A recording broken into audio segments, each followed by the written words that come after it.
the community that my father stood for abandoned everyone. Abandoned my mom. My mom was like a mad woman at the time. Abandoned everyone. His immediate family, extended family, his siblings, all of them. I understand that people have their own responsibilities, but this man was for everyone. All the monies he made from bank, he spent on his family, extended family.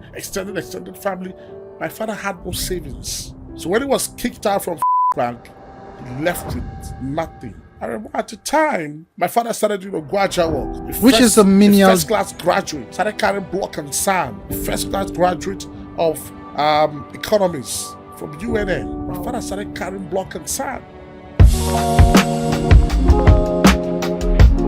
Hello viewers, it's another exciting super duper episode of the LAC podcast, and you know how we do it here. Yeah. We give you the best of entertainment, we give you the best of information and education that you need for yourself.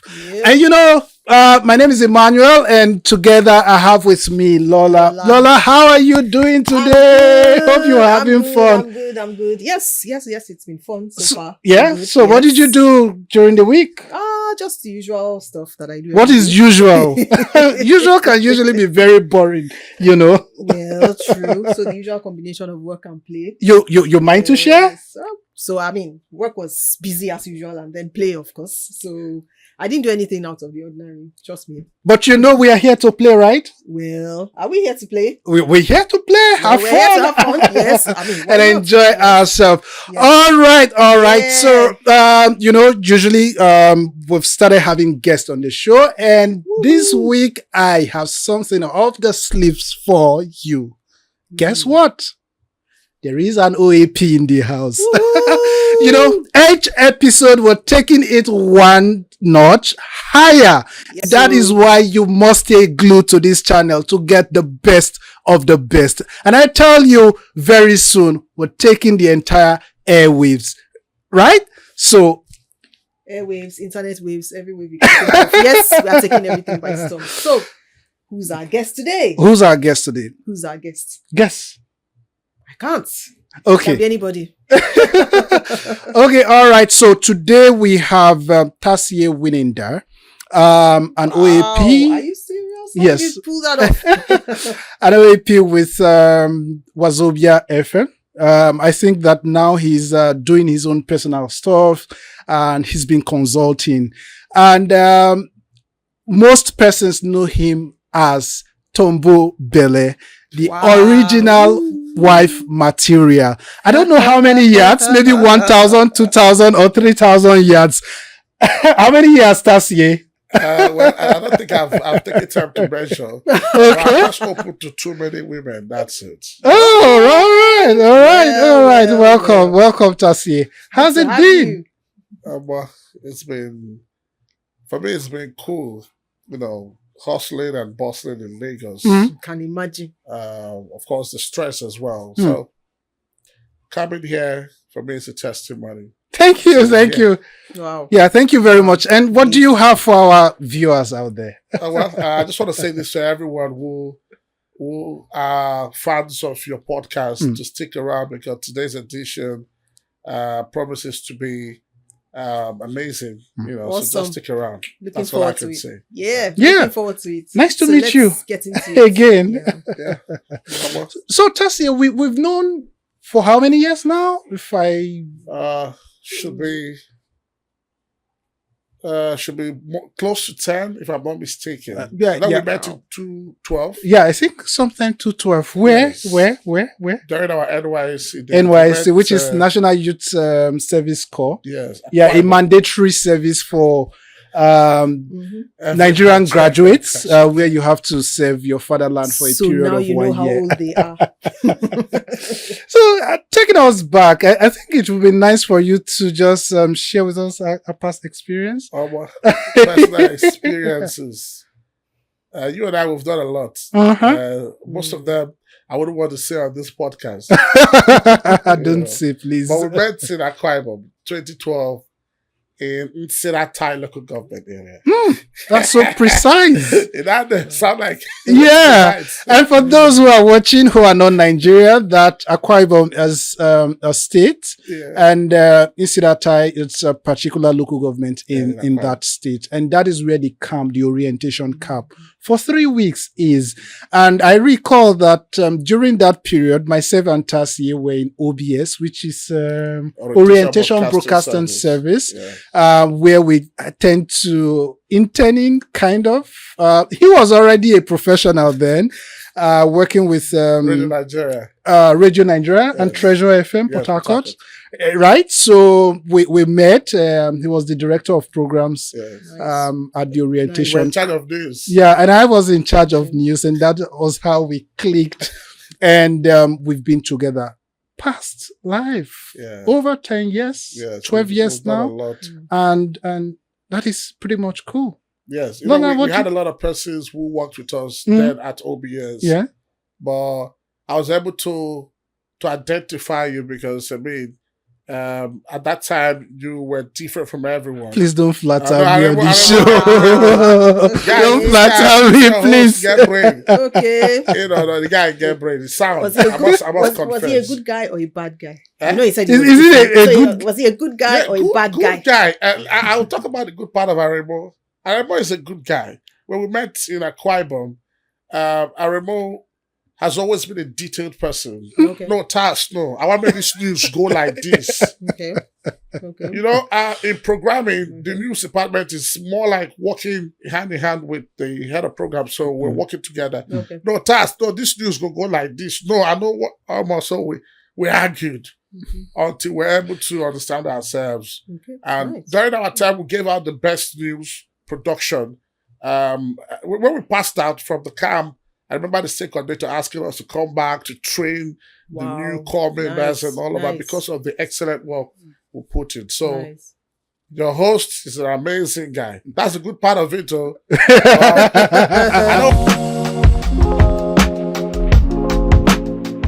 Welcome back.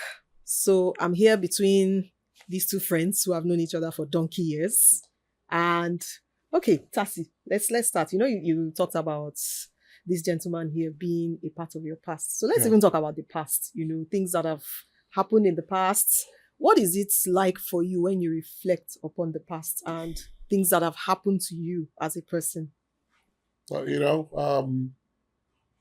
reflecting on our past, it has a way of, you know, helping us to grow and learn. Okay.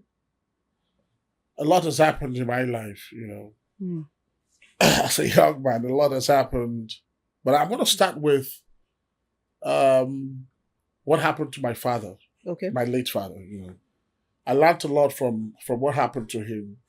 And that helped to shape my life. Okay. A lot also has happened to me. My father died at the age of 42, 43. Then I should be about 15, 16. There was something he said before he died at UPTH in Port Harcourt. He told my mom, if only I would have a second chance, I would live a better life. I would do it better. I would love you better, and I'll be a great husband. And after that comment, he died 3 seconds. Wow. Yeah. And that left us thinking, as a man, a young boy at that time, I took my time to really think deep. My father made a couple of mistakes. Okay. And I'm sure I've also made a few of them. My father lived, he was a good guy. Okay. But he lived a carefree life. I don't know if you understand what I mean. Yeah. He was there for everyone. He was there for the entire village. My father was there for everybody. Like when you go to the village, from the beginning of my village in Iba, To the end of it, you hear, your father, I go to the chamber, good man, good man. My father did not set boundaries for himself. Okay. At the time he was working with First Bank, he didn't set boundaries for himself. He became man of the people. He lived his life for the community, for my village. Okay. My father will have so much money today and spend it on everybody in the village. Pay school fees, train people, children, pay house rents, take people to the university, support you to travel abroad, and then he will come back home and tell us that there's no money.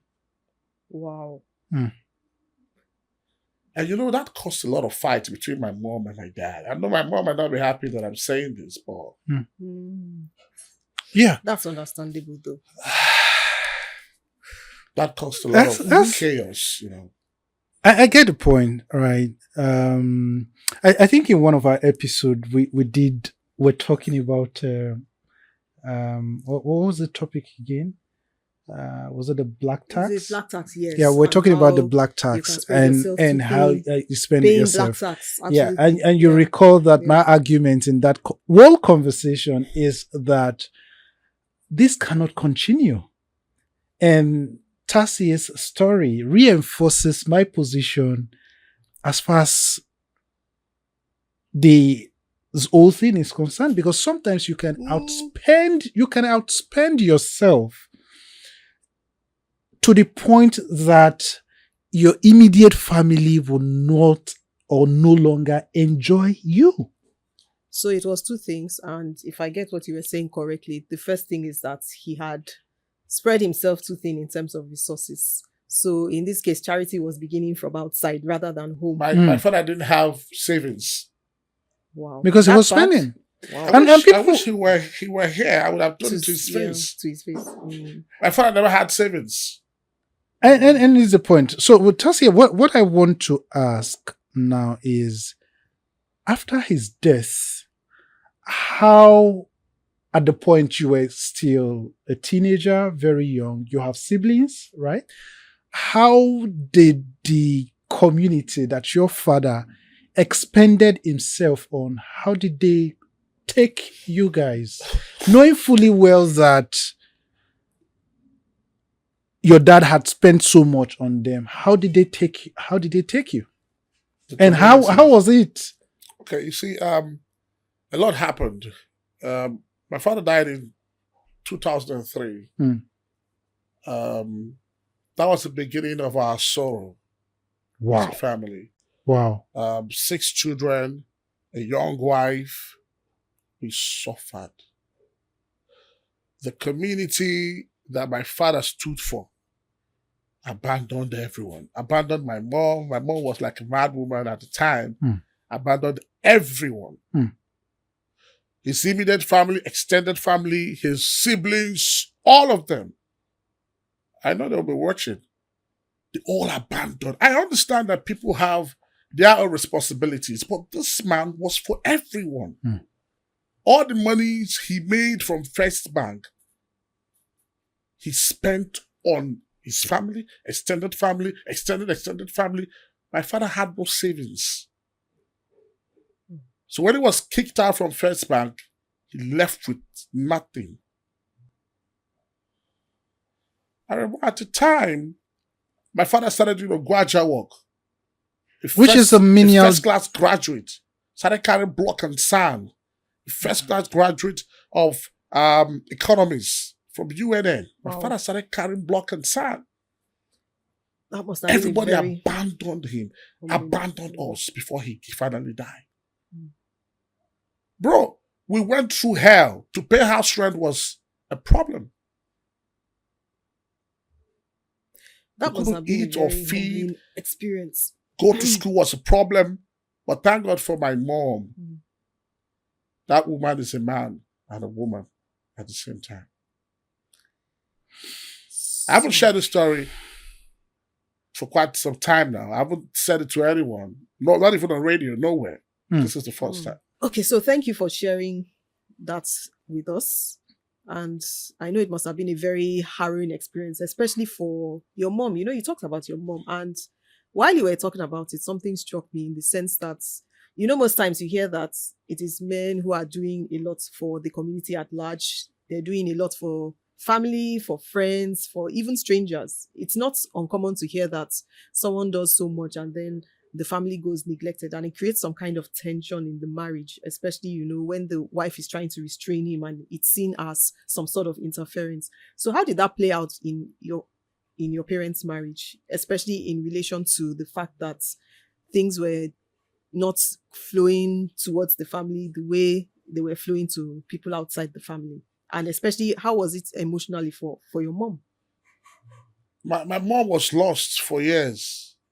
The way you look at that beautiful woman, you see an empty person. You see, I learned something. And I'll say this to every man watching. Never you take for granted advice from your wife. Okay. I'm sorry to say this. My father never listened to my mom. Wow. He's gone, but his soul continued to rest. But he never listened. He didn't take advice from that woman.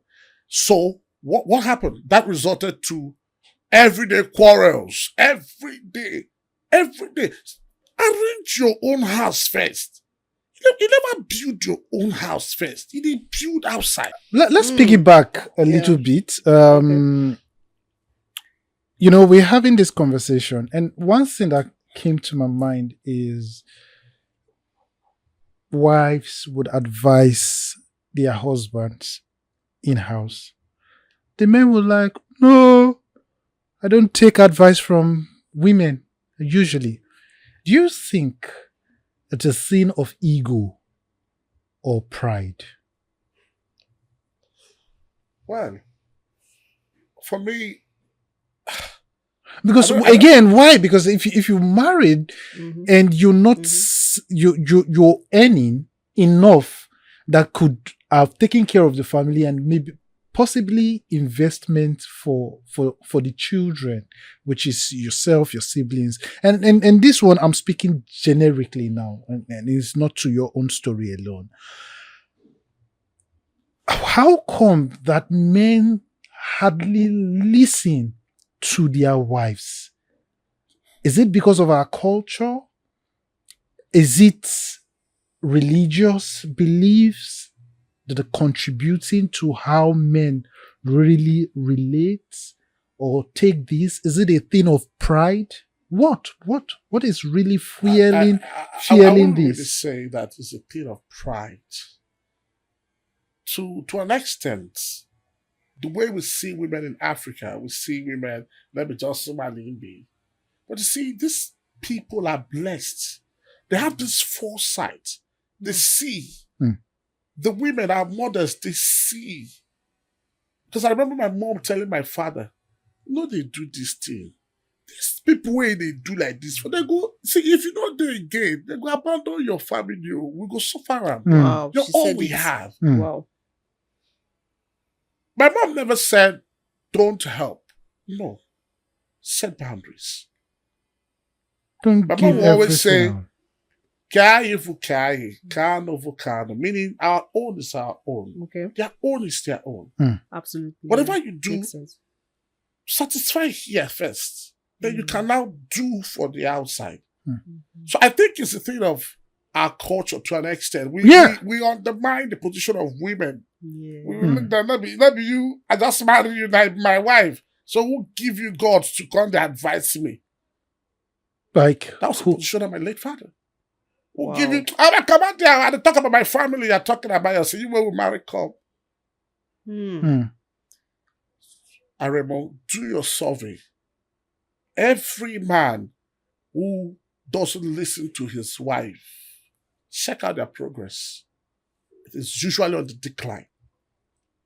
Right? Again, for me, I totally agree with you, because if you ask me, and I have this, and I have had this conversation with friends and some family members, which is basically, I think just a few days ago when I returned back home, I went somewhere, picked up a few items, went elsewhere, picked a few items, and I got home. And my wife was kind of like, "Oh, why did you get all of this?" And I said, "You know what? Let me eat now." Basically, I just basically told myself, I said, "See, it's my money. I worked for it. Let me also enjoy my money at the end of the day, because nobody knows tomorrow. Because at the end of the day, whatever you acquire, whatever you give out, chances are that other persons will pick or even come fight for your property. Right? And so it is my money. Let me even spend it on myself." And we all laughed. We laughed it off and then just had a nice time together. Right? So, which is the point that I am particularly looking at is, for men, we need to understand, and that is the essence of this whole podcast, that we shed light on some of these dark topics, and people are able to really pick this up and then learn from it, right? Because I'm imagining, as a child, seeing that your father have enough resources to take care of you, and at the end of the day, people are calling him Odogu outside, but in-house you are hungry. Yeah. He was... You understand? So, let's bring it home. You've been able to learn from that. Yeah.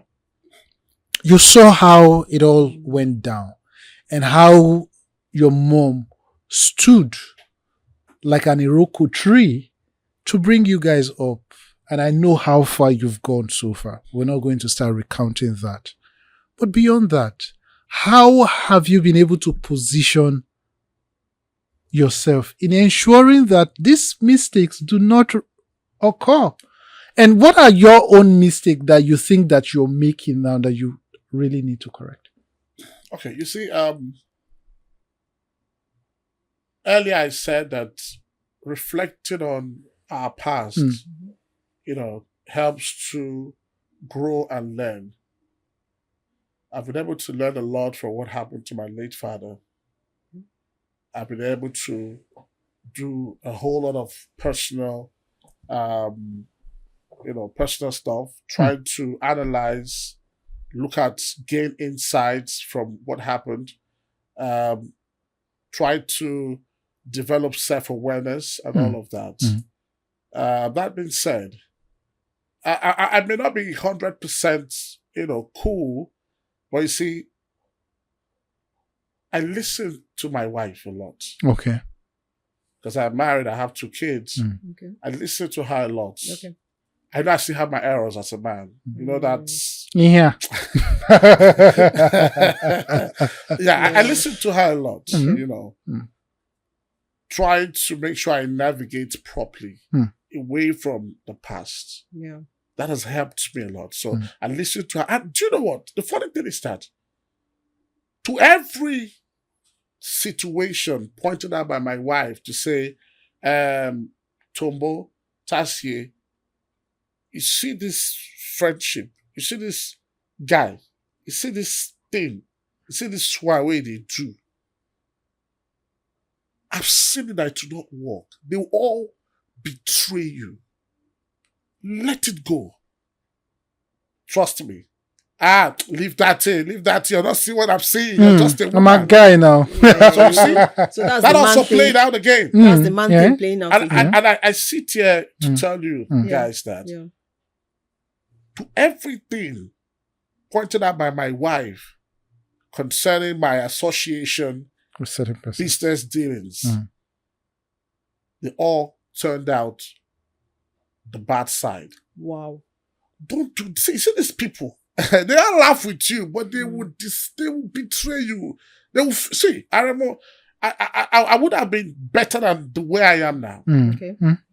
Yes, of course. I would have gone further. You know that we've been Yeah, in this yeah. thing. We've done a lot in the media. I've been in the media for 16 to 17 years of my life. Yeah, totally agree with you. But do you know why? I give glory to God, but we must admit the truth. Mm. One of the reasons why I'm still at this level is because of most of the mistakes I made in the past. Okay. My wife would say, you never carry yourself finish. You don't carry people. And if I go by what you're saying, it seems to be a man thing to carry people. So let me ask, in terms of your relationship and your wife, I would say, is that happening now because you have, if I can use the word, empowered her to have an opinion? And I'm using the word empowered carefully because, it's a two-way street. But there's this thing where, you have the man saying, let me even tie it into the relationships now that most men have with their families, especially their mothers. And you find out that you have a situation where the man is saying, my mother said this, how would you come and say this? And then deferring to the mom. So in your own case, would you say that it played out the same way, tying it to your own story, your father's story? Is it something similar? But my late father listened to his mom 100%. Wow. Okay. And before she died, Okay. she secretly apologized to my mom. Yes, Wow. she did. Apologized. Yes, Okay. she said, I'm sorry for everything that happened. I know I've not been a good mother-in-law to you. I know the advice I gave to your late husband, my son, most of them were not cool with you. And this led to his early, demise. She did. Okay. A lot of people do not know. And I know that as they're watching me now, they should be, whoa, she did. Okay. That You is see, a lot. my mom actually. has a space. My mom does not interfere in my marriage, in my relationship with my wife. Whatever advice she gives me is from her. If it does not sit well with my family, I don't take it. And that's Okay. a boundary that's... Yeah. So my wife has a lot, to give in our relationship. Not my mom. Yeah. So Lola, I'm going to ask you. This question is basically directed to you, right? Yeah, because sometimes we've seen ladies, young ladies, not wanting their mother-in-laws to come very close to them in whatever ways. Right? And it could be because of issues like these. Sure. Right? Because external interference can then cause harm. Oh, yes. Yeah, within the home. But again, in a few years' time, you see these same young ladies who do not want interference from their mother-in-laws in their... Begin to do the same. Begin to do the same thing. So, yes. Lola, I'd like to... The dynamics. Yeah. Why is it always like that? I know it's neither here nor there, but why do we have these things reoccurring and we're passing it from one generation to another? It's a lot of trauma actually playing out, and I'll explain what I mean by trauma. Okay. So you have generational trauma. In most cases, and I'm using this very carefully now because yes, it's a generalization, but it may not have happened to everybody. In most cases, mother-in-laws, their generation, they didn't have marriages where they had support and succor from the husbands. And because of that, they transferred a lot of the love into their sons. So it became more like a spousal love between them and their sons. And they feel a sense of loss when the son takes up a woman and says he's going to marry her. It feels like they've lost their backbone, essentially. Okay. Which is why you find situations where mothers-in-law just can't keep off the affairs of their sons, even when they're married. You notice that these frictions happen more across mother-in-law, daughter-in-law. You hardly have these frictions with father-in-law, daughter-in-law, or even father-in-law. They don't care. Usually they don't care. So the frictions always are between the women in the family. And it's because one woman feels this profound sense of loss, having, in quotes, lost her son to another woman. So she sees her as a rival. It shouldn't be, but because she has not enjoyed that support from her own husband, she has transferred it to her sons or son, depending on how many she has.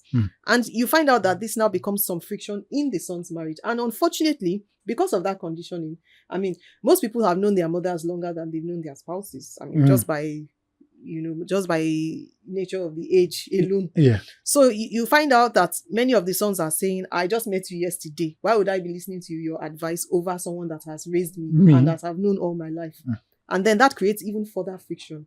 So that's why you have situations where young ladies are now coming out to say, you know what, I don't even want to have a mother-in-law in the picture in the first place. But is Let that me just doable? be with my husband. Is that doable? Well, unless she has passed away, it's not. Tasie, is that doable? Well, I think it's practically impossible, Okay. except in some sort of situation. But you see, I tend to agree with what she said. I remember when I told my mom that I wanted to get married. It was war. Imagine. You see. It was war. I happened to be my mother's right hand. You see. There you go. Very Very close. close. Like close. No jokes. But you see, the moment I brought the girl to say, Mom, see this girl, and my friend.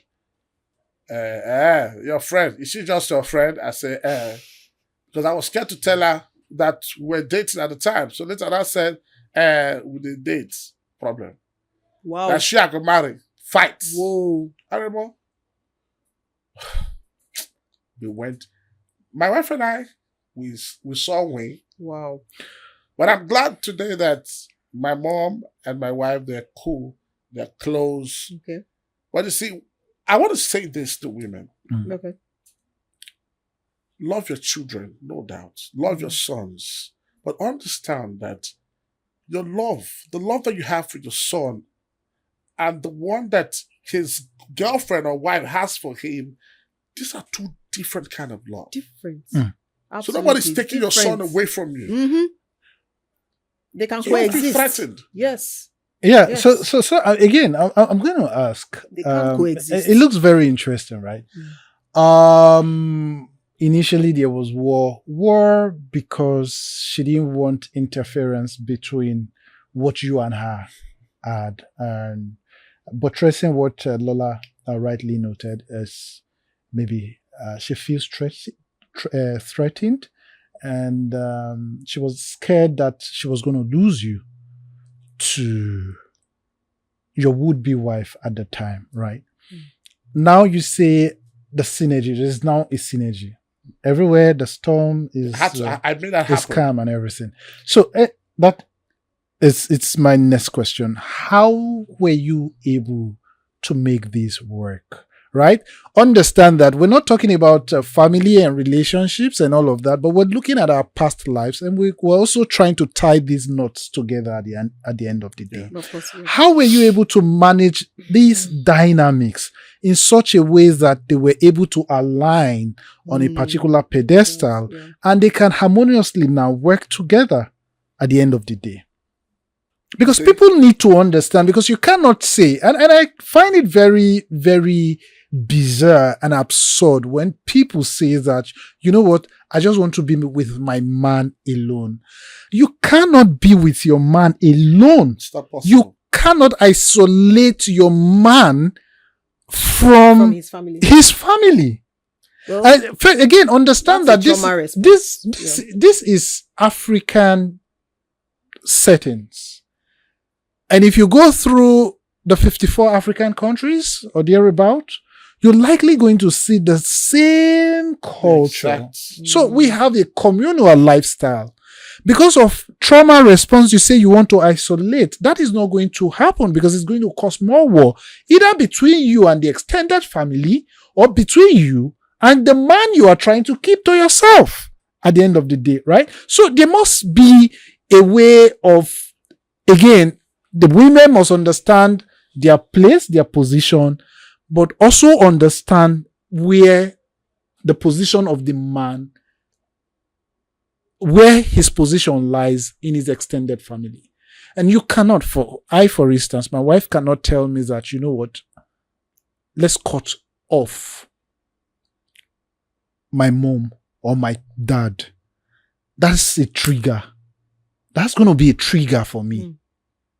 You understand? In fact, it's already a red flag.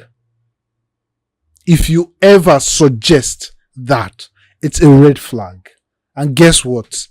the distance is just going to start growing by the day because I'm just going to, I can't. What is You understand? So to drive this home, Tasie, I'd like to know how you were able to manage the dynamics. Okay.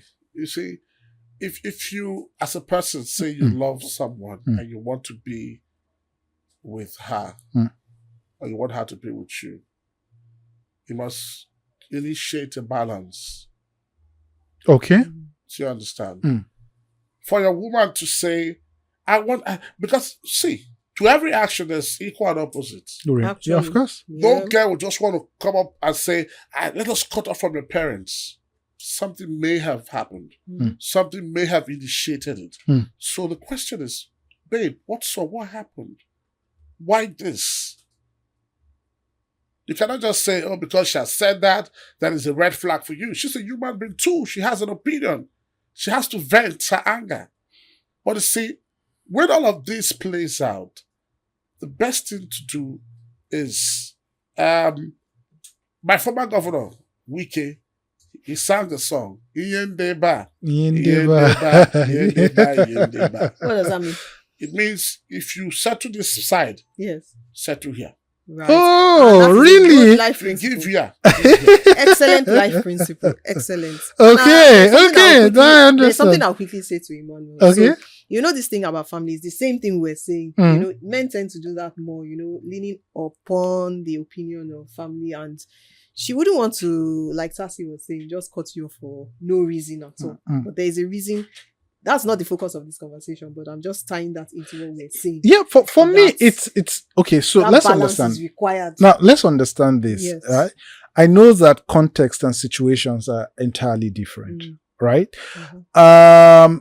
Again, I also understand that people, based on their past experiences, have made up their mind on what they intend to do, whether the situation exists or not. So it's your job For instance, to find out. yeah, for example. It's your job to find out where she's coming from.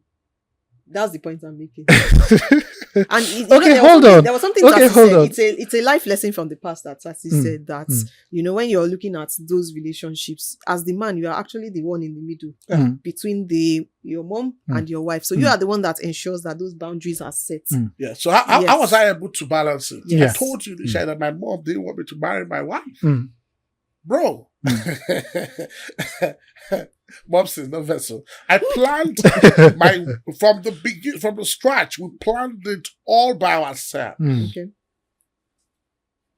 My mom excluded herself. Okay, because she was doing support. Totally. I think I'm triggered to ask why, but I would allow you if you don't want to really say that. So you see, I know these women, our wives, they tend to say a lot. Oh, I'm happy the way your mom is treating me. It is your duty as a man to calm her. Exactly. And let her understand a few things. Your mom will shout to you and say, Mom, see you, calm down. At different avenues. Yeah. So you see, my wife and I planned the whole wedding from scratch alone. Wow. No family. Nobody was there for us. Wow. My mom was angry. So my mom only attended the wedding. But how the whole plan went, it was just myself and wife. But that's in the past now. So we're here talking about the past. We've moved on. You know, one thing about the past is reflecting on them and then learning from your past and also moving on. When you move on, you try as much as you can to make some informed decision. That's right. You know, so I've moved on from that. Okay. You know, we're forgiving ourselves. We've all moved on. Looking back at all the mistakes of the past, how can one navigate them and turn them into successes in your view? You know, we need to acknowledge and accept our past. Right. We need to learn from the experiences gathered. Mm. And then while we're at it, we also need to try as much as we can, Okay. to tell ourselves the truth. Okay, yes, it has happened. I understand. I've reflected on the past. These were the challenges, my experiences. Yeah. Okay, I've learned from them. Okay, I want to move on now. Mm-hmm. So when you do that, it helps you to, to develop informed decision for yourself. It helps you. Okay. Yeah. I just want people to know that moving on is key. But you cannot move on completely forgetting the past. But having reflected, let us move on. Yes, I think that's the key thing, moving on. A lot of people struggle with moving on, but it's important in order to maximize the lessons from the past. I think that in moving on also, it is not just moving on. Yep. Yeah, it is a mental thing. That you also within your brain, your mind, you move on. That is also very, very key, crucial, and important. You need to be able to say, you know what, irrespective of what has happened in the past, I'm ready and willing to turn the tide, to make a change. What do I have with me at this point? It is not about, oh, I ought to have been in this place, this was my intent and all of that. But if you can retrace your step, good. If you've gone past that level and you now have something, look at what you have in your hand.